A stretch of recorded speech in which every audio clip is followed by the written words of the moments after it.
The Justice Project is a partnership between Orlando Repertory Theater, the University of Central Florida, and Evans High School to bring together youth minority students and the police to ask the question, what do you imagine a just community looks like? What they wanted to do was bring together a dialogue between some high school students and law enforcement officers to include recruits attending the police academy. Working with these boys, towards the end of their junior year, we talked about doing a culminating project for that high school just experience together. And we talked about doing it around issues that were going on both at Evans High School and issues that were going on nationally and locally. At the time, it was the Trayvon Martin, the Eric Gardners, the Mike Browns that you heard so much about. In a nutshell, I think the project was meant to be a representation, a micro-representation of the different experiences that young black males have had with police officers in varying sorts of contexts. And I think based on some of the events that have taken place before and since they initially performed it, in many respects it's come to represent what we want that dynamic to be. We use theater by expressing ourselves. It gave us a new dimension on how to really reach an audience or reach other people, you know.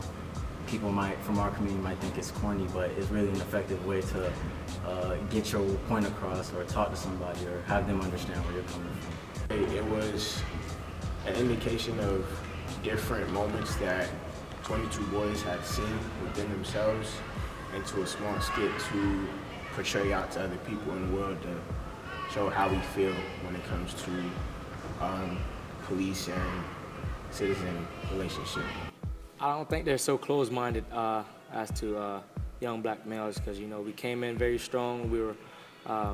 We made our point while we was there, and what's happening in the community is not so well. So I think they think more of us, like kindly of us. It was a cop, a female Caucasian cop, and she was telling me a story about her parents and how one of her parents was kind of abusive towards her mom, and it sounded very familiar to what we have in our community, the black community.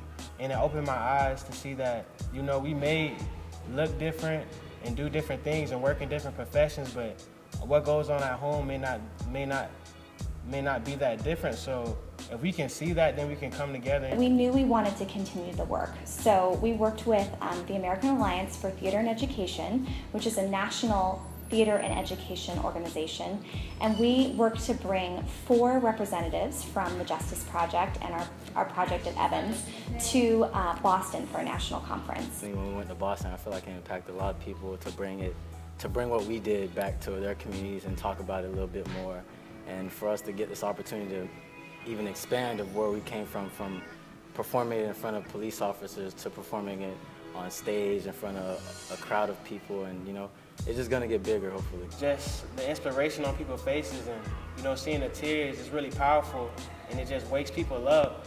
And I think that's what the play was about, waking people up to, you know, go and inspire and tell other people that we can do something, and it is a problem, we have to face it. And I think prior to that experience at Boston, this was just more of a project for them and just something they had to do. But I think now they understand that this is bigger than them, and they can actually create their change through this medium. I think long term is going to impact them, because ultimately I think these young men are going to grow into the sorts of people that we want to have as neighbors, as police officers, as firefighters, and ultimately kind of as pillars of our communities wherever they happen to end up living. Create a relationship that's going to begin the process of building a trust through understanding, and I believe that's going to be the first step in sort of overcoming some of the challenges we're seeing across the country now as it relates to public safety and the community at large. I'm thinking a lot about how we can create more opportunities for young people to share their stories, share their perspectives, and invite us to listen as adults and stakeholders in the community. You know, anytime you can get people together to talk, you're going to have a better understanding and better relationships, and I think this program did exactly that. And as I saw the storytelling and the community that was happening between the students and the current and future police officers, I came to realize that there is huge hope for our community. These young people are incredible, and they are going to make waves. They are going to make change. When I think of the Justice Project, I think of supportive, family, and togetherness. Uniqueness, reality, and equality. Youth, agency, and freedom. Moving, love, and peace. Fairness, change, and timing.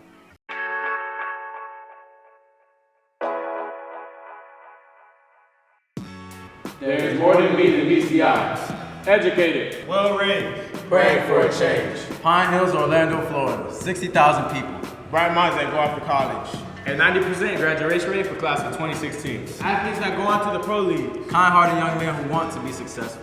Kids driving kids to the next level. Teachers who bring out the best in students. A community. A melting pot. People fighting for a change. People like me. People like me. People like me. I wasn't on track to graduate. Why are you trying not to make it? Why don't you just immediately go to Sunshine or Turner School? Why are you trying to leave us? You think you're better? But Mr. Willis saw potential in me. Make orange juice out of lemons. Commit. Where are you going to be August 2016? He put a group of young men around me, and it changed my life. One dream, one team. One dream, one team. One dream, one team. From a 1.9 to a 2.8 GPA, on track to graduate, 3 college acceptances. Couldn't have done it without my brothers, without my community. Endure. Nothing good comes easy. Stay solid. Nothing but hard work and dedication.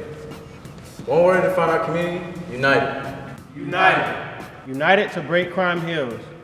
A play, a hollow shell of its former self.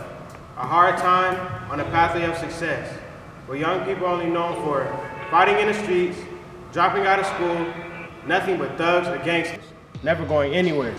Good afternoon. Class is in session. Today, we're going to be talking about what colleges you're interested in attending. Except for you. You don't have to worry about that. You're not going to college. How was your day? My teacher told me I wasn't going to make it to college. Did you hear? Did you hear? Did you hear? Did you hear? Did you hear? Did you hear? Breaking news. An educator tells his white student that he'll never make it to college. Disgraceful. Can you believe that? I can't believe it. It's unthankful. What do you say we have this young man come in and hear what he has to say? Hold on, I'm getting something. My apologies, folks. We made a mistake. He was actually black. The teacher tells his black student that he'll never make it to college. So what's the problem then? He's probably right. Did you hear? I want to ensure everyone is protected. I want to be the first of 8 kids to go to college. I just want to get out the hood. I want my neighborhood to be seen as more than a hood. I almost saw something a while back when my brother was shot. We was all at the hospital. We got a call from my neighbor saying the police was trying to search our house. So I guess they thought the shooting happened at our house. They wanted to go inside and look for guns and anything else that had to do with the shooting. They had their guns in their hands, aimed at my mom and my sister, and my mom said, I need to get back to my son. my sister said, Don't hurt my kids. her kids said, What's going on, Mom? I'm scared. they kicked us out in the cold and the rain. I wish they had helped us to figure out what was going on, or at least let us stand on our porch. But they kicked us out on the curb, all the way on the side of the road with our kids. And I thought my brother was a victim. So what is your definition of justice? How often have you feared for your life? Can you take a second of your time to see not all black men are the same? Can you help bring me up even if I'm not your brother? There is more to me than meets the eye. Educated. Well raised. Praying for a change. Trust me. Trust me.